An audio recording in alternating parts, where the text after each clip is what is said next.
Bienvenue dans ce dernier point de l'information. Vous êtes sur RTI 1. Madame, monsieur, bonsoir.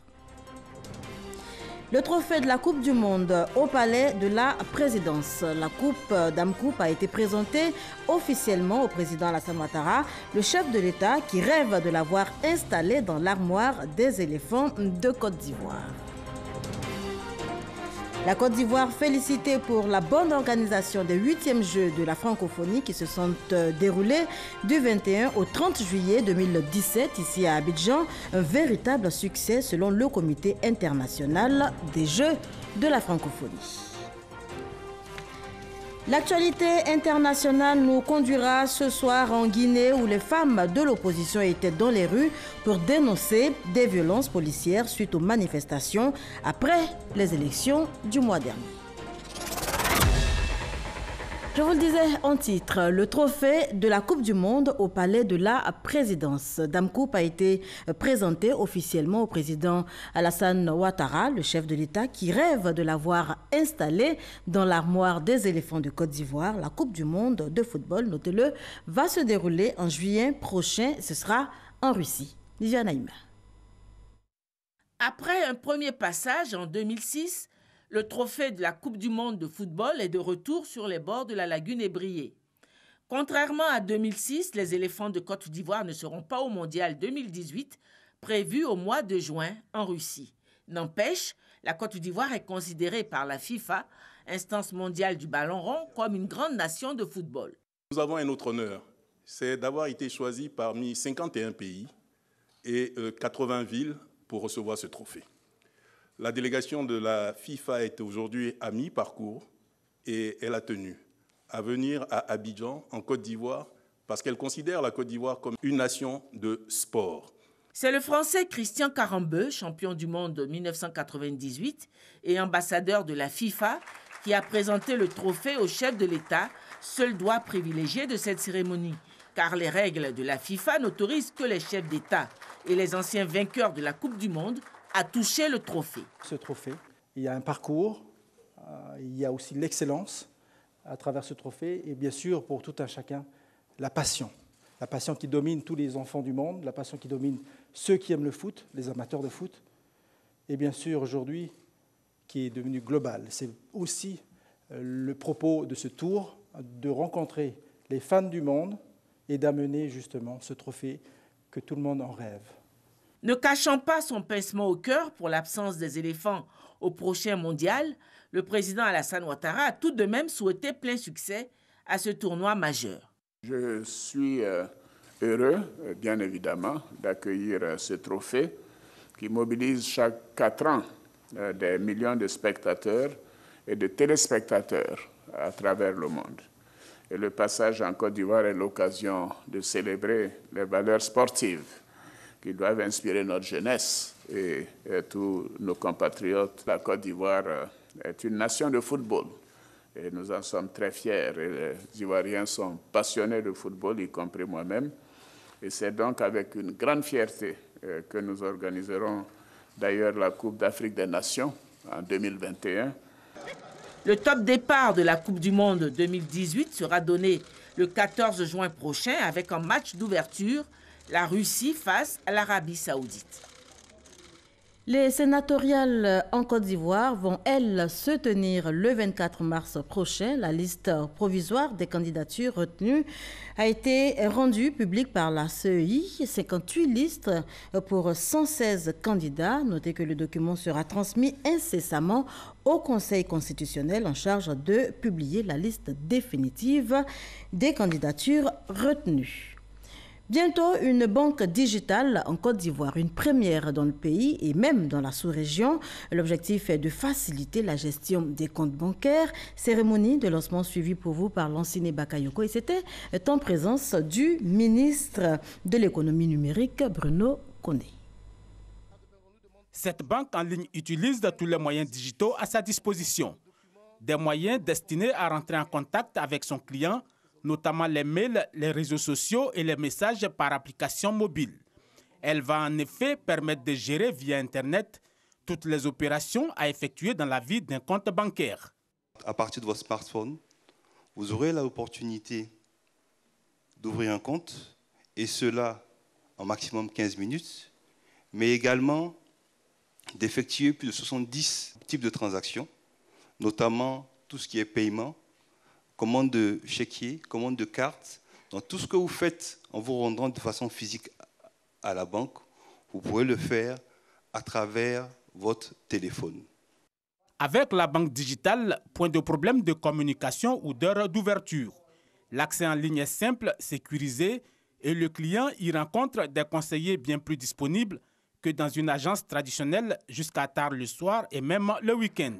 Nous permettons d'augmenter de façon significative l'inclusion financière en Côte d'Ivoire qui est chère à la Banque centrale et qui est chère au gouvernement de la Côte d'Ivoire. Ayant nettement moins de charges en ressources humaines ou en immobilier qu'une banque en agence, les frais bancaires liés à ces opérations devraient donc être considérablement plus bas. Notre souhait est que cela cohabite avec la banque. Et vous avez trouvé la bonne solution, c'est de faire en sorte qu'il y ait une banque qui ne soit pas en compétition avec le digital, mais une banque digitale donc, qui intègre ces deux aspects, à la fois de la banque et du numérique. Je pense que c'est cela le futur. La mégastar du football ivoirien Didier Drogba s'est déclaré encouragé par l'avènement de la banque digitale en Côte d'Ivoire. Le 8 mars dernier, les femmes étaient à l'honneur. Le monde entier les célébrait. Quelle avancée en termes d'amélioration des conditions de la gente féminine? La question est d'actualité et elle est débattue justement à la 62e session, 62e commission de la condition de la femme de l'ONU. Notez que la ministre de la Femme, de la Protection de l'Enfant et de la Solidarité, Maria Tokone, s'est exprimée sur le sujet. Ami Sissoko. Maria Tokone, ministre de la Femme, de la Protection de l'Enfant et de la Solidarité, à cette tribune pour présenter les progrès réalisés dans le cadre de l'autonomisation des femmes et filles. Elle livre ainsi à l'Assemblée générale de la Commission de la condition de la femme des Nations unies le message de la Côte d'Ivoire axé sur l'amélioration de la condition de la femme ivoirienne. Mise en exergue les avancées dans l'éducation, avec depuis 2015 l'école obligatoire pour tous les enfants âgés de 6 à 16 ans, filles et garçons. Sur le plan juridique, avec le toilettage de certains textes qui a permis d'initier l'instauration d'une équité dans l'accès à l'emploi et dans le traitement des salaires entre hommes et femmes. L'État de Côte d'Ivoire a ratifié la plupart des conventions internationales et régionales de promotion du genre. Sous l'impulsion du président de la République, son Excellence M. Alassane Ouattara, il s'est doté d'une nouvelle constitution en novembre 2016 qui consacre le principe d'égalité entre les sexes. La parité est presque atteinte au niveau primaire et le taux de scolarisation connaît une hausse au secondaire. Maria Tokone a aussi évoqué la place qu'occupe la femme dans le domaine agricole. En Côte d'Ivoire, l'économie nationale repose sur l'agriculture. Dans ce secteur, les femmes représentent 67% de la main-d'œuvre et assurent 60 à 80% de la production alimentaire. Pour les accompagner, le gouvernement a pris d'importantes initiatives, n'a pas manqué de souligner la ministre. Il s'agit entre autres de la mise en place de fonds spéciaux dédiés aux activités des femmes et à l'entrepreneuriat féminin. Le fonds d'appui aux femmes de Côte d'Ivoire, FAFSI, de la Première Dame. Le fonds Femmes et Développement du ministère de la Femme, de la Protection de l'Enfant et de la Solidarité. Le fonds de soutien aux femmes entrepreneurs d'un montant de 5 milliards du ministère du Commerce, de l'Artisanat et de la Promotion des PME. L'encadrement technique aux femmes productrices et aux coopératives féminines. La création d'un centre incubateur de référence en vue de promouvoir l'entrepreneuriat féminin. Elle a également souligné la professionnalisation de certaines filières agricoles, à savoir celle du karité et du manioc. En dépit des efforts consentis par l'État et l'ensemble des acteurs, les défis persistent selon la ministre de la Femme, de la Protection de l'Enfant et de la Solidarité. Toutefois, le gouvernement ivoirien reste dans la dynamique des réformes structurelles et sectorielles d'envergure pour une pleine participation des femmes à la vie économique, sociale et politique de la Côte d'Ivoire et surtout pour leur épanouissement. Ami Sissoko, envoyé spécial. Incendie à l'agence Ségrae ce mercredi. L'agence de la Caisse générale de retraite des agents de l'État au plateau a essuyé des flammes ce matin. Le feu a fort heureusement été très rapidement circonscrit par le groupement des sapeurs-pompiers de l'Indénié. Pas de perte en vie humaine. Le constat de Jean-Louis Gbangbo. Il y a eu plus de peur que de mal ce matin à l'agence principale de la Caisse générale de retraite des agents de l'État, CGRAE, au plateau. L'incendie qui s'est signalé dans les locaux de cette institution a été vite maîtrisé par une équipe de la caserne du groupement des sapeurs-pompiers militaires de l'Indénié. Ce matin, à partir de 9h07, on nous a alerté pour un feu de bureau au plateau, enceinte CGRAE. Bon, rapidement nous sommes venus, le feu on l'a rapidement éteint. Alors il s'agissait d'un feu, juste un feu au niveau de la climatisation en contact avec le plafond, voilà, dans le local archive. Ça n'a pas véritablement pris de la proportion, mais avec la fumée, véritablement j'ai demandé que tout le monde soit évacué. Effectivement, tout le monde a été évacué avant qu'on arrive. L'électricité y a été rétablie autour de 11 h et les agents ont pu reprendre le cours normal de leurs activités. On ne note aucune perte en vie humaine, seulement quelques dégâts matériels. Une enquête a néanmoins été ouverte pour déterminer la cause de cet incendie. À Bangolo, dans l'ouest ivoirien, les activités ont repris après les violences de ces dernières heures. Établissements scolaires et autres commerces ont rouvert ce mercredi. Les populations ont donc vaqué en toute quiétude à leurs occupations. Eve Bouy. Lycée moderne de Bangolo, ce mercredi 14 mars 2018, il est 10 heures passées. Devant des salles de classe, des élèves alignés attendent leur tour de passage pendant que d'autres à l'intérieur répondent aux questions des professeurs. Nous sommes à une épreuve d'oral d'anglais comptant pour les examens blancs du BEPC. Cette ambiance décrit la reprise du cours normal de la vie dans la ville de Bangolo après la paralysie observée hier. Même ambiance de reprise dans les écoles primaires publiques de la ville, comme ici à l'EPP Bangolo 1 et 2. Au niveau des administrations publiques, la préfecture, comme la sous-préfecture et autres administrations, les fonctionnaires et agents de l'État sont à leur poste. Les magasins, les commerces, les boutiques, les marchés, fermés hier, sont tous ouverts. À la gare et dans les rues de la ville, le brouhaha quotidien est de mise. On peut donc le dire, la vie a repris son cours normal à Bangolo. Pour rappel, la vie à Bangolo a été perturbée hier mardi 13 mars suite à la mort d'un jeune tué à un poste de sécurité situé dans le village de Bewezi-Biao. L'incident s'est déroulé dans la nuit du lundi à mardi. Un renfort des forces de sécurité venus de Man, Diokwe et Giglo assure la sécurité des biens et personnes. Le département de Bongouanou vient de se doter d'une nouvelle structure de développement. Il s'agit de l'Alliance pour le renouveau de Bongouanou et c'est l'inspecteur général d'État, Théophile Awandoli, qui a installé récemment le bureau de l'ARB. Et Jeanne Atoubé.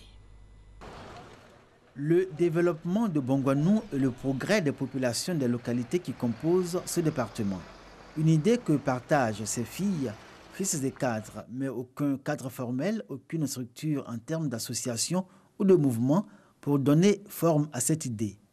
Un vide coupable que vient combler l'ARB, Alliance pour le renouveau de Bongouanou, porté sur les fonds baptismaux, sur le temps consacré à l'espoir. Le bureau exécutif de l'ARB a été d'emblée présenté à l'ensemble des populations mobilisées. Tous les membres ont reçu les conseils de Théophile Awandoli, inspecteur général d'État, fils et cadre de Bongouanou, par ailleurs président de la cérémonie. Il s'est félicité de l'initiative de la naissance de l'Alliance pour le renouveau de Bongouanou.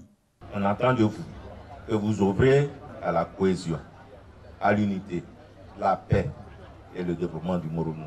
L'Alliance pour le renouveau de Bongouanou se veut un cadre d'union, d'entente et de solidarité, sans coloration politique, avec pour objectif principal le développement de Bongouanou et le progrès des populations qui y vivent. Son président Jacob Assouba l'a réitéré devant les populations, en se confiant aux chefs de tribus et de villages pour être à la hauteur des espoirs que tout Bongouanou place en l'ARB. Ce mouvement sera le creuset par lequel nous allons exprimer notre amour et notre attachement à notre région. Le président de l'Alliance pour le renouveau de Bongouanou pourra aussi compter sur les chefs de tribus et de villages de Bongouanou, autant que sur Nana Boigny-Ndri III, chef de canton de Akoué, parrain de la cérémonie. Il a demandé à ses pairs, les chefs de Bongouanou, d'œuvrer pour que l'ARB soit le vecteur du renouveau de Bongouanou, département qui ambitionne de retrouver son lustre d'antan, la belle et longue époque de la boucle du cacao.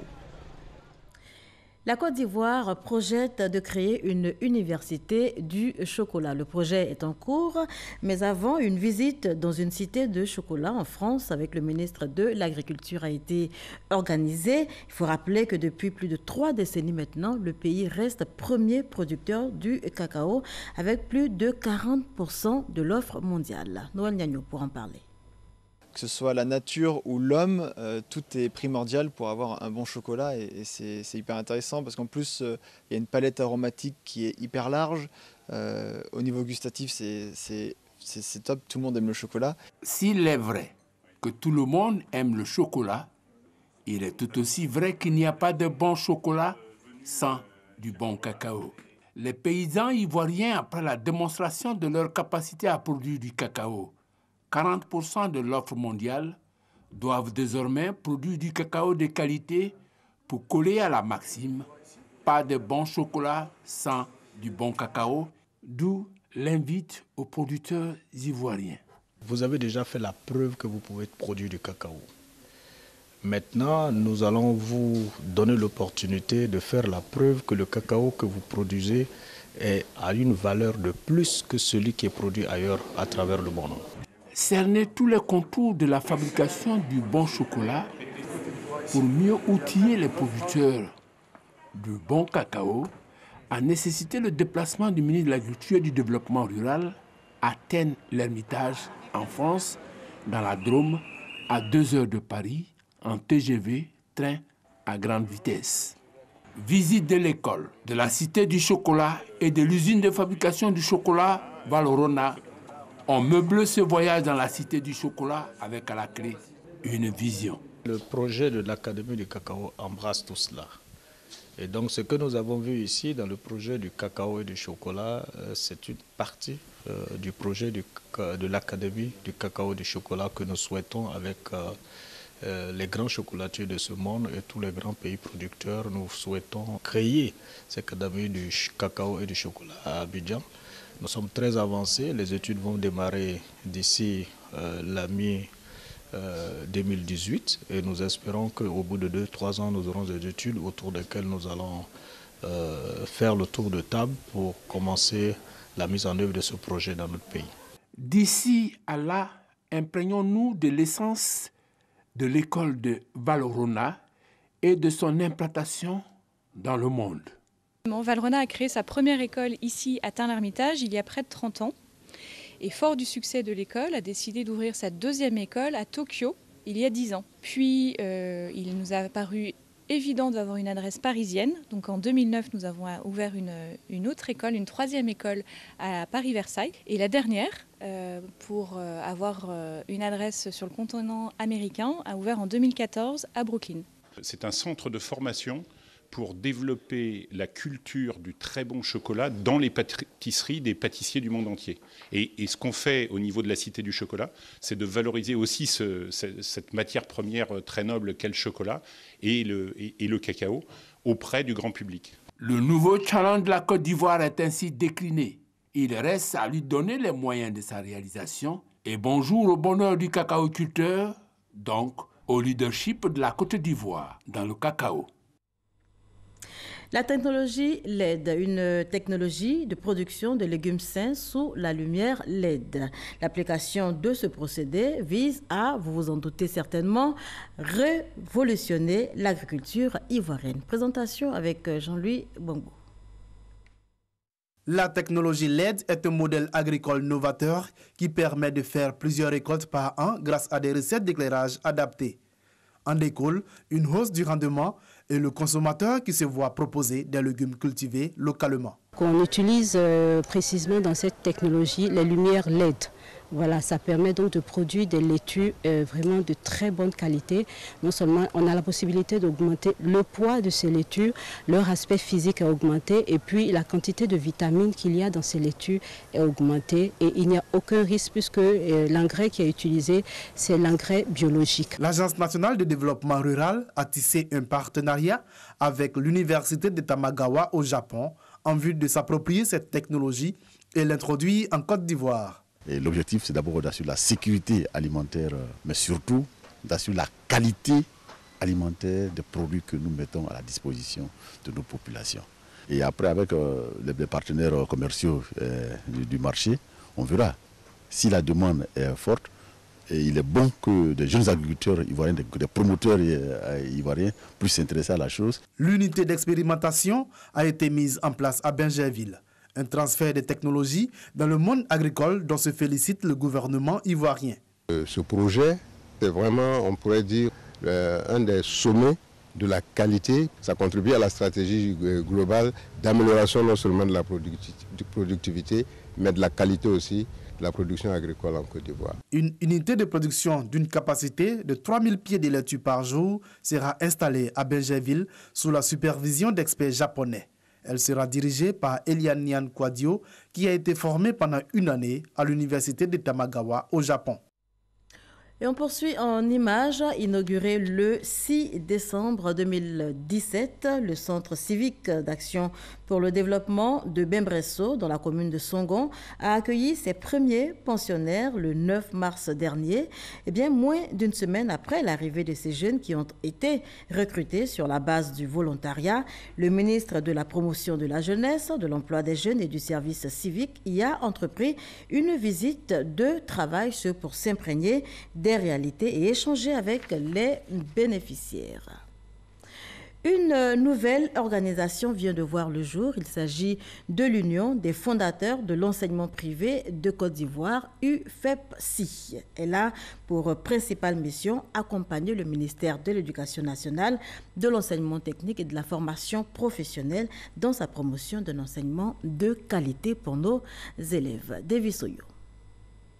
École boutique, manque d'équipements adaptés aux filières et mauvaise gestion des établissements privés. Autant de difficultés auxquelles compte fait face la nouvelle organisation du monde de l'enseignement privé, l'Union des fondateurs de l'enseignement privé de Côte d'Ivoire.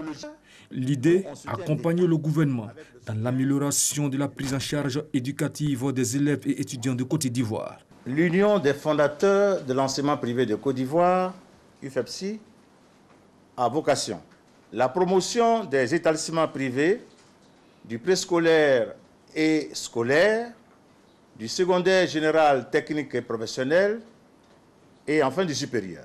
Notre démarche milite en faveur d'une nouvelle approche de la gestion de nos établissements. Celle-ci est caractérisée par des actions à mener autour de la gestion administrative, la gestion pédagogique et la gestion financière. Cette jeune union créée en janvier 2018 envisage également de mettre en place un fonds de garantie. Ce fonds permettra de faciliter le paiement des agents et l'équipement des établissements du secteur privé.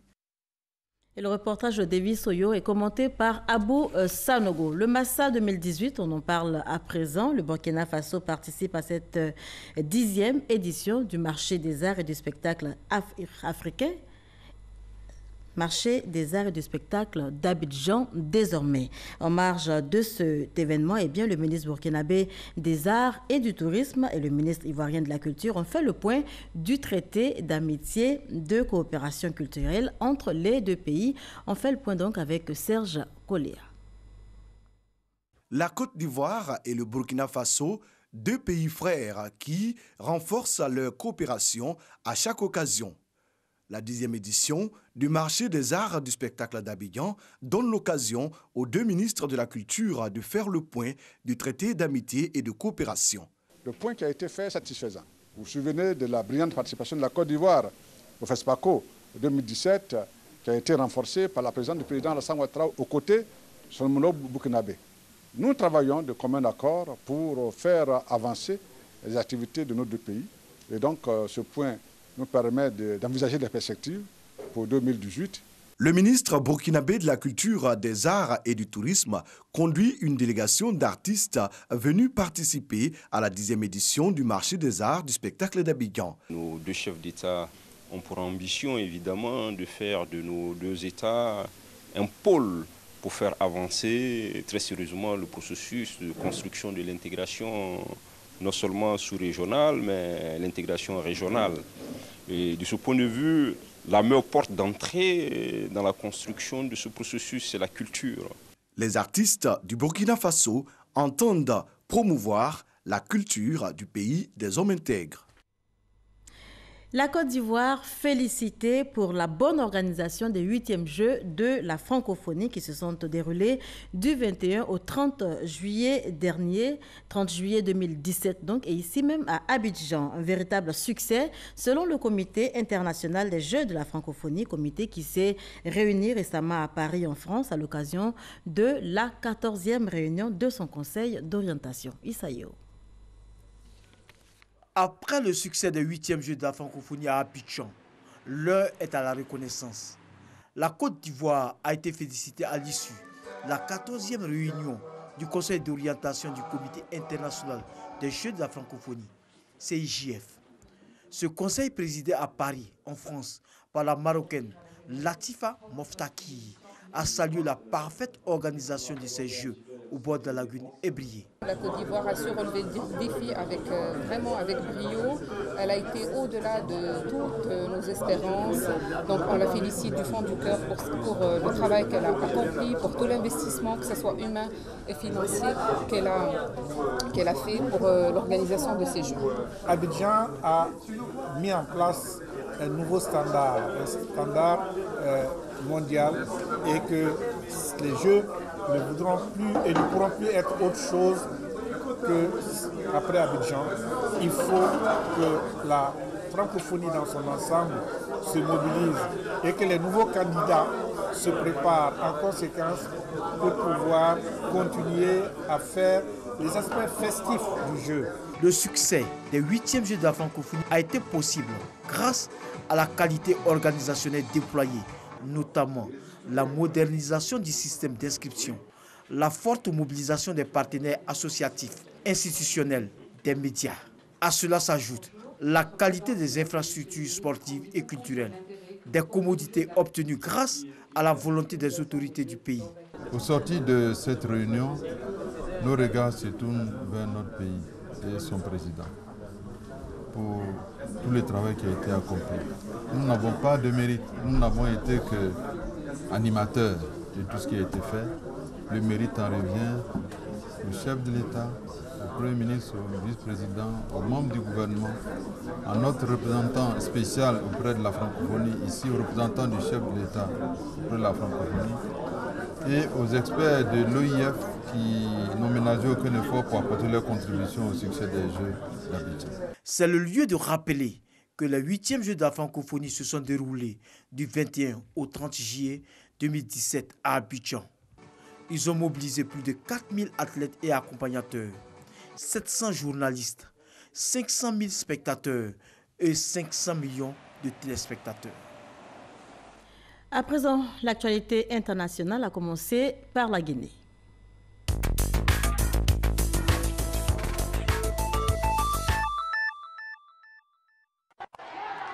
Les femmes du parti de l'opposition en Guinée ne sont pas contentes de la situation qui prévaut dans le pays.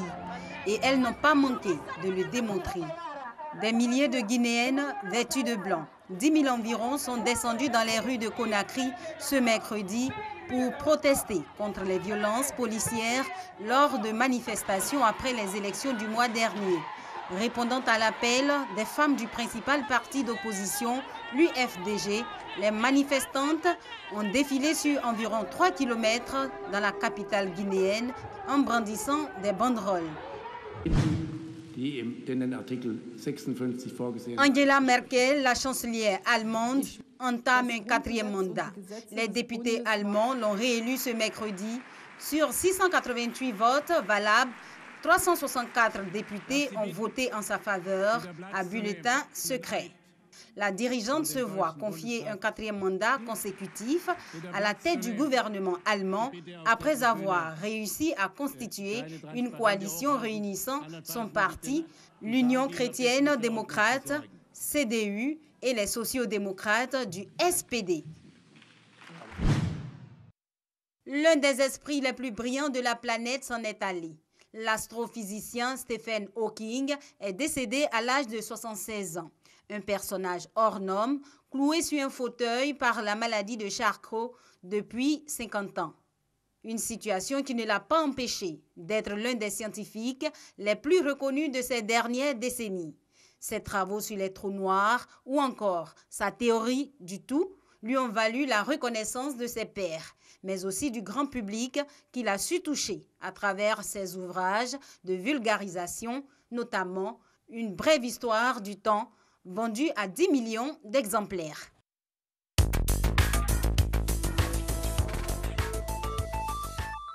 Voilà un commentaire de Sidonie Davila qui met un terme à ce journal. Merci de l'avoir suivi.